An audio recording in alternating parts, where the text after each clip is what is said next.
People are lining up for questions.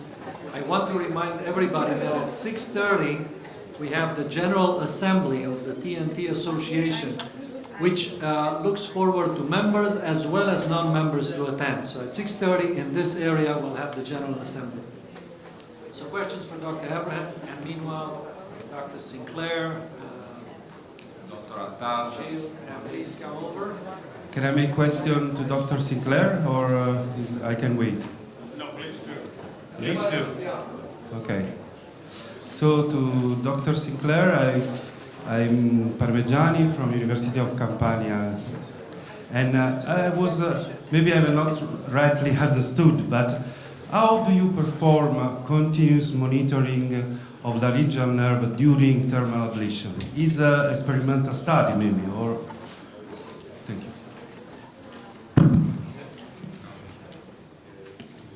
So that was a series of patients, 10 patients, 20 nodules under general anaesthesia, which I am not an advocate of, because I think that for the patient being able to tell you if they're feeling pain, for you to be able to hear voice, it's actually critical in these procedures. But that series of patients was using the laryngeal adductor reflex, which is a method of monitoring the vagus nerve loop. It's generated by stimulating supraglottic mucosa with the endotracheal tube electrodes, and it's basically a primitive brainstem reflex which results in bilateral vocal fold adductions, and an EMG potential. And then a very fast question to Dr. Russ. I have read you had one severe complication. It was damage of superior laryngeal nerve, not inferior. It was right. Superior. Okay, thank you very much. I was desperate about that one because the nodule was located at the medium and inferior part of the thyroid, so I really never understood. Before the next question, I would like to turn to Dr. Greg Randolph, who wanted to discuss the issue of hydrodissection. I think, Greg, that's when I turned things around. So I actually wanted to speak to Dr. Russ that, as otolaryngologists, we're examining awake patients all day long with fiber optic exam. With skill, they tolerate that very well, but not everyone. Their nose is being instrumented, they're numbed up, their throat feels peculiar. So they have sometimes varying degrees. If you examine 30 patients with fiber optic scope a day in every clinic for 30 years, you see a lot of funny things. So you can see, for example, and I know Catherine will describe this as well, that this is similar to your ultrasonographic evaluation of the larynx during RFA, that in altered levels of consciousness, as a patient who walked into your clinic awake is feeling nervous or starting to pass out, you can get a variety of anomalies in the larynx. You can get unilateral cord paresis for a period of time as they are experiencing different levels of consciousness.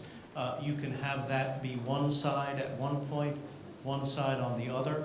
In other words, a fiber optic exam looking at the larynx is only a gold standard in the awake, alert patient, that as levels of consciousness alter, you can get a variety of anomalous, spurious laryngeal findings. I would imagine the same is true of your ongoing laryngeal ultrasonographic evaluation. Obviously, you want to default on, I've done this and it's ipsilateral to where I'm working, but there are these other anomalous findings that you must take into account now that you are, like we are, repetitively examining the larynx over a long period of time in patients that are undergoing a procedure. Well, thank you for this wise comment. Obviously, I do have some doubts during our procedures. I think you will join me in this because they take alprazolam before the procedure, so it's not general sedation, but they do not have normal consciousness still. And sometimes I wonder what I hear through their voice. Is it really a pulse here? Is it their consciousness that is not good? They cannot express themselves normally. So this faints in the few next hours. Probably they are in my reported 4% rate complications of transient abnormal voice. The other thing I would just mention is that, and Catherine can also discuss this, that there is a voice assessment of the larynx, and there's true laryngeal exam. These are two separate things. You can have vocal cord paralysis without voice changes. You can have voice changes without vocal cord paralysis. We've learned that in the surgical world. And for example, after hemithyroidectomy, the rate of vocal cord paralysis with just voice evaluation will be, say, X. And then if you apply laryngeal exam to all patients after that surgery, the general rule is the rate of vocal cord paralysis that you will discover by routine in all patients, laryngeal exam, will be 2x. So there's voice and laryngeal exam. The two are not always tracking together. For example, if you have a vocal cord paralysis in surgery, and it's a long surgery, patients immediately post-operatively will have a fine voice because although their cord is lateralized from the vocal cord paralysis, their cord is edematous, and so they will not have symptomatic manifestation of that gap. Several days later, it isn't new onset vocal cord paralysis, it's just, it becomes symptomatically apparent several days later as the edema goes down. Thank you very much, Greg. That's an important point. Turning it back to the main microphone. Thank you. Milo Žarković, University of Belgrade. A question with Dr. Abraham.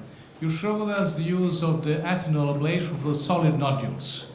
Now, as far as I remember, back in the 90s, group in Pisa used very successfully ethanol ablation for hot nodules, yes. And it compared favorably with radioactive iodine. Also, the nodules also shrink. Yes. So, can we still use ethanol ablation yes. for some solid nodules, or and another thing, Mayo Clinic also uses ethanol ablation for the lymph nodes, yes. Metastatic lymph nodes. So, can you just comment on that? Absolutely. Both are very valid points, and thank you for bringing that up. There is definitely a role for ethanol ablation for solid nodules, but it has its limitations. First, the advantages in the US, it's covered by insurance without any questions. No problems. 3, 4, 5 sittings, no, the insurances don't even flinch. Whereas RFA, we all know what the status is. From the standpoint of disadvantages, alcohol is very expensive in the US. Not the drinking alcohol, the injecting alcohol.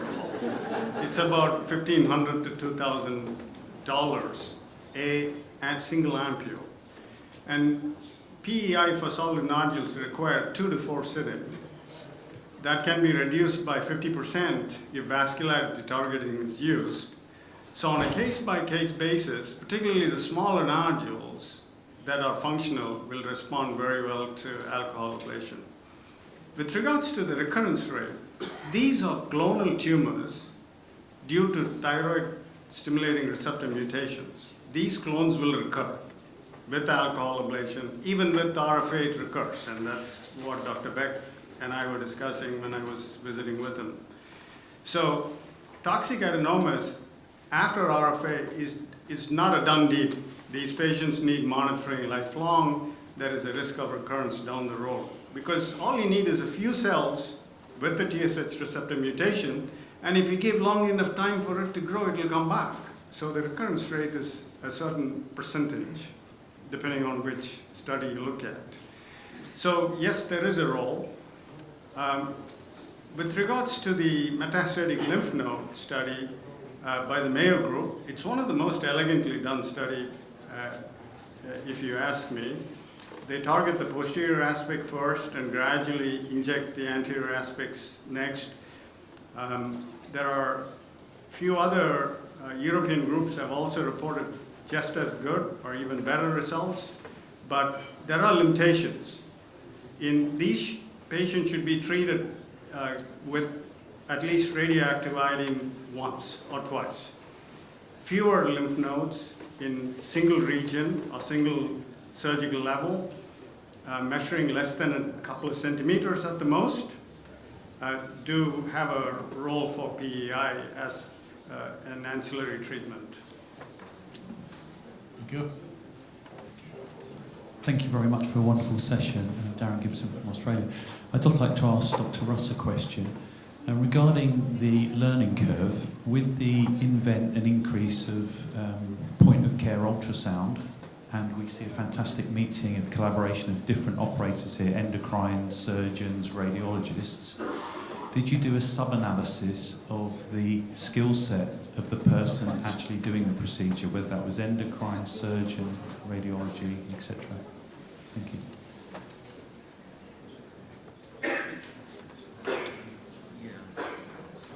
Well, thank you for the question. In France, I think that when I travel, I see all sorts of specialists practicing, and you know, it's when I go to the United States, more than 50% of operators are surgeons, 10% are radiologists, the rest of them being endocrinologists. Now in France, there are 1 to 2 surgeons. I think one of them is here today. The rest of them being mixed of endocrinologists and radiologists. So I think that the secret is that you have to imply yourself a lot. If you're a radiologist and you're not performing thyroid ultrasound and FNAs, you're not dedicated to thyroid, well, you have to learn a lot about thyroid, its anatomy, the pathology, and to discuss with your colleagues. If you're an endocrinologist, you will have to learn to perform ultrasound, same for the surgeons, and etc. So we have to get some common knowledge, and anyone who is really ready to invest him or herself in it, I see the surgeon behind, the French one, well, I think it can work. And in our team, we have radiologists, 2 of us, 1 endocrinologist and 1 vascular doctor. So it works for all of us. Thank you. Hello everyone, I'm Dr. Ihsan Hamouti from Rabat, Morocco, endocrinologist. My first question for Mr. Gilles Russ. For beginner practice, do you advise doing it on awake patients to monitor vocals, or on a sedated patient to be comfortable doing all the peripheric zones? Mm-hmm. Well, I think that some surgeons in France have tried the experience to have patients sedated. I think you tried it, Evelyn, but you can tell us your experience. I think you have a true risk of injuring, in particular, the trachea. So I would advise to begin with no sedation and just local anesthesia. That's my point of view. That's the way we work. I know Roberto Alcavi does not work that way. Apparently he has no complications. So, but to start, I think it's a good thing to hear the patient. I mean, we can do it with no harm and no great pain, especially if you learn how to anesthetize the superficial plexus here, which is quite easy and which gives very good results regarding all the pain in this region. Thank you. I should add to that point that tomorrow we'll actually have an interesting debate between Dr. Horek and Dr. Valkavi about what approach to favor. Good. Yeah. I'll be here for sure. My second question is about microwave treatment in grave disease. So how did you perform? Did you did this on both lobe in the same time? And we know that it may gives us a lot of local complication, or was it one lobe, then some weeks of rest, and we came back for the second lobe? Thank you. Dr. Shuhang, we defer to you on this question. Thank you, and I think this is a wonderful question. You know, the goiter volume is a predictor for recurrence of grave disease. Therefore, I think we commonly choose the patient with a big thyroid gland because these patients may have a higher recurrence rate or higher rate of persistence. And therefore, we have to determine the ablation area. Based on the Chinese experts' consensus, nearly 90 or 80 to 90% of thyroid area should be ablated. But I think this is a little bit risky, because when the thyroid gland is too large and a complete ablation of thyroid gland is too high, too risky. Therefore, I would like to recommend, if the thyroid gland is moderately enlarged, I would like 2-degree goiter. I would like to recommend a 2/3 ablation of thyroid gland in the both lobes. However, for the largest thyroid gland, I would like to recommend divide ablation for 2 to 3 times.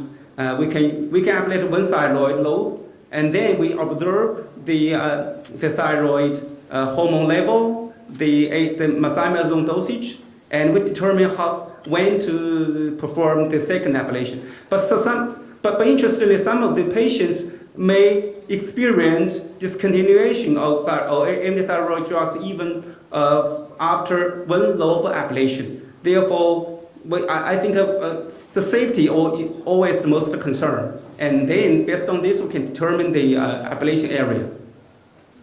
Thank you. I would like to bring one point that we've learned over the years when ablating the thyroid, and here I'm thinking about surgical therapy. A subtotal thyroidectomy was followed, unfortunately, by a high rate of recurrences years down the line because of the constant stimulation from TSH receptor antibodies. So what's your expectation 5 years out from microwave ablation? Will we see the same phenomenon with this? This is a wonderful question, because we cannot expect for remission immediately after microwave ablation. Therefore, I think a low dosage of antithyroid drug treatment is needed, because we need to use a low dosage of methimazole to induce decrease of TRAB, or even we can combine rituximab treatment after microwave. Therefore, I would like to recommend we cannot reduce or discontinue antithyroid drugs immediately. We should reduce the dosage and observe or monitor thyroid function and reduce their dosage, and then make a decision whether the antithyroid drugs can be discontinued.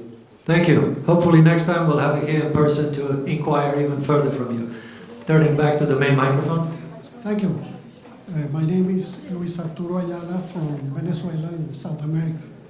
We are beginning our experience with this. We have not reached the 30 cases level yet. And we found, we work as a team effort.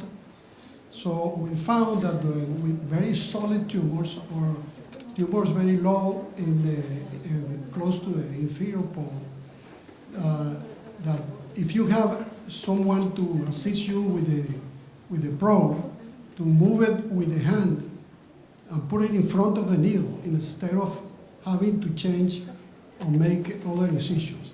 Have you ever done that? To use your non-dominant hand to move or hold the nodule separate from the carotid, or lift it up, and then use the probe with an assistant holding the...